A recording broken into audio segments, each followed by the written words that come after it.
Hello, good evening, everyone. Here is Na Latte TV, and my name is Na, as always.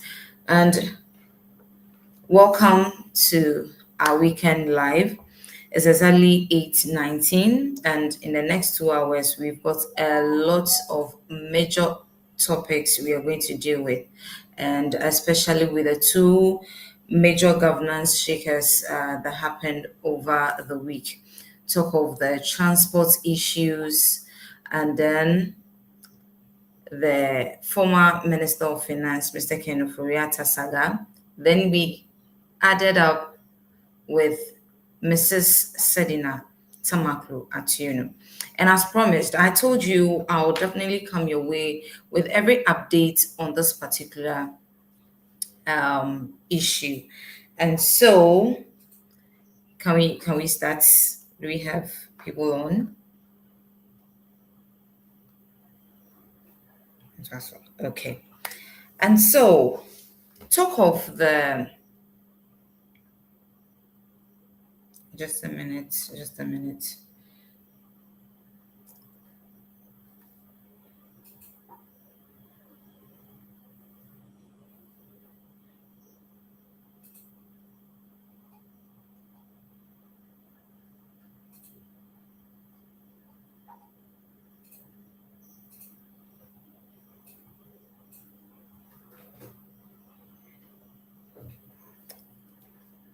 Okay.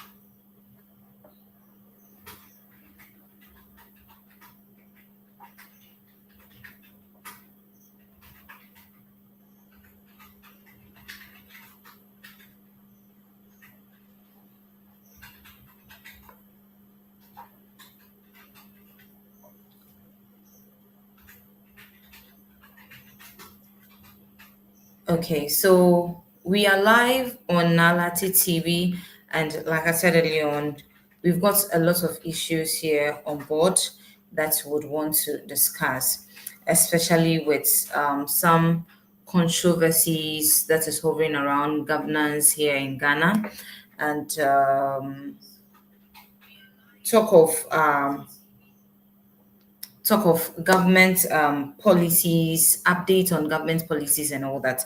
That is what we are about to talk about in this particular weekend live. And so, to start off, I'm going to talk about the transport issues that we had over the week. And I've been thinking that all of a sudden, we have transport issues here in Ghana. And I'm wondering, where is the problem coming from? Is it from our roads, or is it coming from our various stations? Talk of the churcho, our local churcho that we have, our local buses, which is the churcho. Is it from that aspect, or it's just that the population keep increasing? But I have heard from the transport minister that looking at the economy now, everybody has become very busy with their line of work. And so it looks like people are moving about here and there when it comes to businesses. And so that is why we have this whole issue of transport in this country. And if that is the case, what are we doing to get this problem solved when it comes to the transport issue? Because, like I said, all of a sudden, when you go to our bus stops, you go to our stations, you would find a long queue. You find a lot of people there trying to get transport to wherever they are going. And another thing that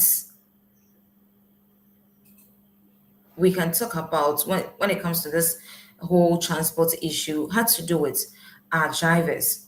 It looks like they are taking advantage of the situation, and there's a need that they put a stop to this whole thing. Now, you would bear with me that fuel prices are down. Fuel prices are down. The economy is doing well. The other time in our previous video, when we spoke about this transport issues here and there, we had the authorities from Abosokan who gave us the information that most of their equipment at Abosokan, on top of the spare parts and all that, they are being reduced. So they are expecting that the drivers will also reduce the transport fare for it to reflect in our daily lives. I mean, people, citizens in the country will have a feel of the better economy. But what are we seeing today? Because there's no vehicles in town, citizens are finding it difficult in getting vehicles to commute from one place to another. Drivers have taken advantage of this situation and they are overcharging. They are overcharging. Now, apart from say they are using the fuel prices, and like I've said, I've explained, we don't have fuel prices challenges anymore. The fuel prices are coming down. The unnecessary taxes, I mean, we can tell for a fact that they are all scrapped off, and I mean, everything is working properly. And so we are expecting that these drivers will reduce the prices. But you see, they are not reducing it.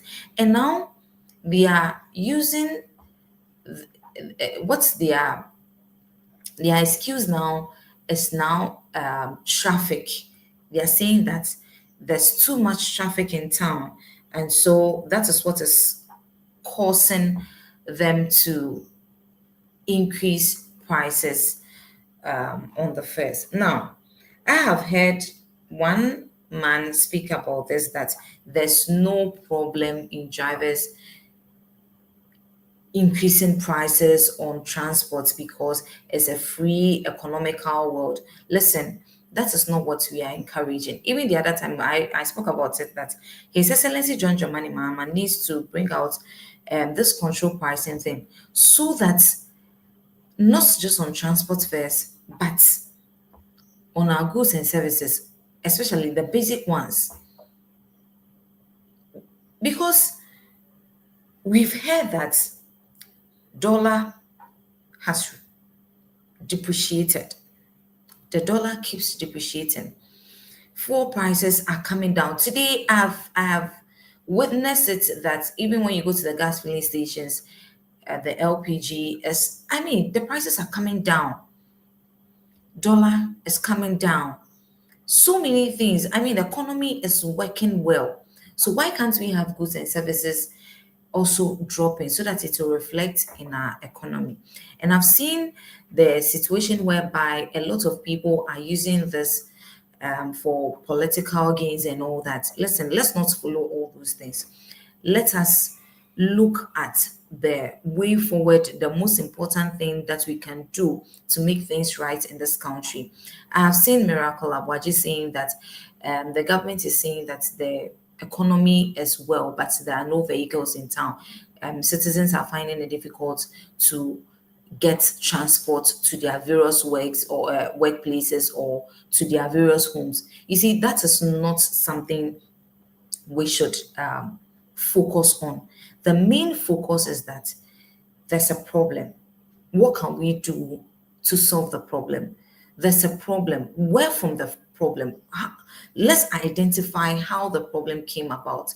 Then we can find a solution to the problem, other than making political issues all over on a problem that needs to be solved.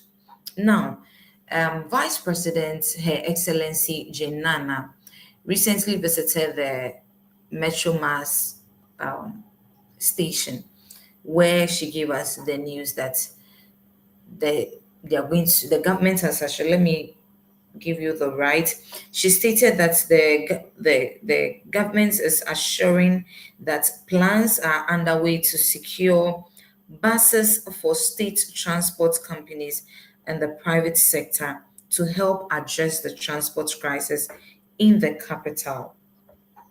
And so clearly, the government has noticed that there is a problem.